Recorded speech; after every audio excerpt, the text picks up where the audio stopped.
It's the Phoenix, Arizona weather discussion for Wednesday, the 18th of August. I'm Michael Groff. One more round of active weather in here today with showers and thunderstorms. The potential of heavy rain, even some flash flooding will be with us. But then the weather pattern undergoes a significant change with drier air coming in here for the foreseeable future. How long will our monsoon go on hiatus? And what about temperatures? Are we expected to return to those typical summertime values? We'll talk about it. First, yesterday in the valley, 94 degrees was the afternoon high. That's 11 degrees below average, but with those high humidity values, it felt pretty close to 105 at times. The morning low was 73. That occurred just after midnight. We also picked up 1/100th of an inch of additional rain, and so that is 5 consecutive days with measurable precipitation here in Phoenix. And looking outside now here at 5:15 a.m., partly cloudy sky. And there's a few showers just outside of the metro area, sitting at 82 degrees at Sky Harbor. Once again, muggy, dew point at 70, relative humidity 67%. Wind from the south-southeast at 12, and the barometer is rising. The radar right now does show a few showers just to the south of the metro, a couple of showers up across eastern, northeast Maricopa County as well, and we'll see some showers filling in through the morning hours. And they should become scattered to maybe even numerous at times later this afternoon and tonight before everything dries out and quiets down for quite some time. Here's the upper air look, and you can see why the pattern's changing. Look at that anomalous upper trough over the Pacific Northwest. Very deep for this time of year. That's something that we would normally see in September as opposed to mid-August. And as that sweeps to the southeast, it will pull some disturbances north today, leading to further dynamic support for showers and storms. But then the flow aloft will turn westerly in its wake, and so that's why we have the drier air coming in. Here's the watch warning map. We've got flash flood watches up in the northeast associated with the remnants of Fred. Also a heat advisory around Tampa Bay here in Arizona, and up into Utah we have flash flood watches again. And that flash flood watch for the Phoenix metro area in effect until 8 p.m. Mountain Standard Time this evening. Here's the convective outlook. Again, a risk of severe storms up in the northeast with Fred. There could be some isolated tornadoes with that. And we've got a marginal risk down there over the Mississippi Delta into the Tennessee Valley. And here in extreme northern Arizona, right up there around Page and up into Utah, they have a marginal risk of some severe storms. Most of Arizona in the green, so thunderstorms expected. Organized severe weather not likely, but any one storm could become locally severe with some gusty winds and maybe some hail. As we check out the tropics, we have our 3 systems out there, the remnants of Fred moving into the northeast. We've got Grace and Henri. Let's talk about Grace here. Still a tropical storm over the western Caribbean. This is expected to strengthen to a Category 1 hurricane before it makes landfall in the Yucatan.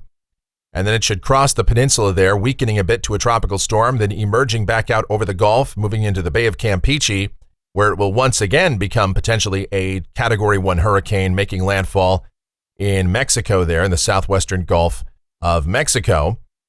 And that should not affect the United States.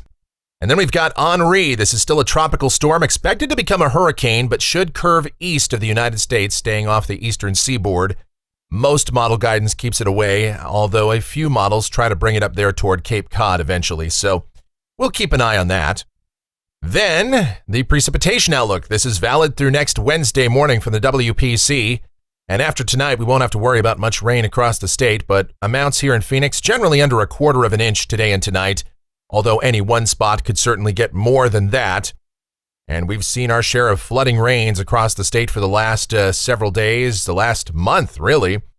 But we're going to get an extended break from that, and we'll talk about that now as we get into modeling. Here's what's going on. This is the GFS, the 06Z run, valid at 2 o'clock this afternoon.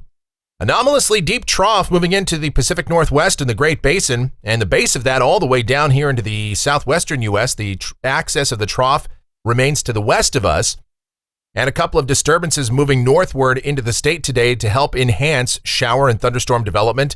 And with that trough, we also have a bit of added dynamic support in the form of added wind shear here through the atmospheric column today.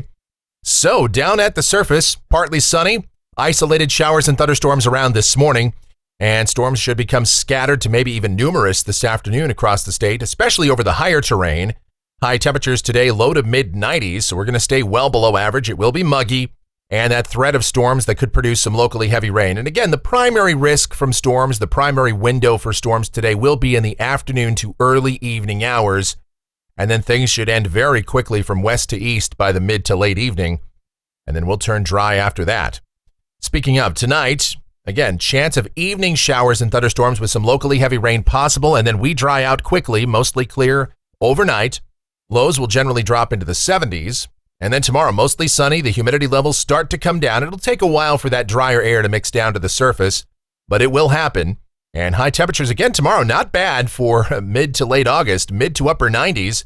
Same thing on Friday, mostly sunny, mid to upper 90s.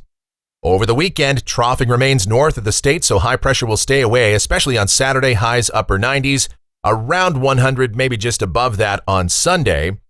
And there might just be an isolated shower or storm that sneaks into southeast Arizona Sunday afternoon or Sunday evening as a little bit of moisture tries to return with ridging expanding from the Gulf Coast back over the southern plain states, but that's going to stay far away from us. And then even early next week, we look to stay dry still. Sunny on Monday, highs 100 to 103, and more or less the same on Tuesday, maybe tacking on a degree.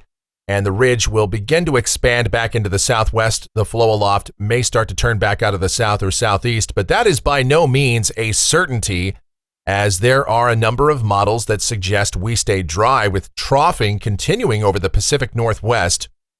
But the GFS has been fairly consistent in advertising this ridge to build back in here ultimately. So the monsoon may return, but it won't be until at least the early or middle part of next week at the earliest.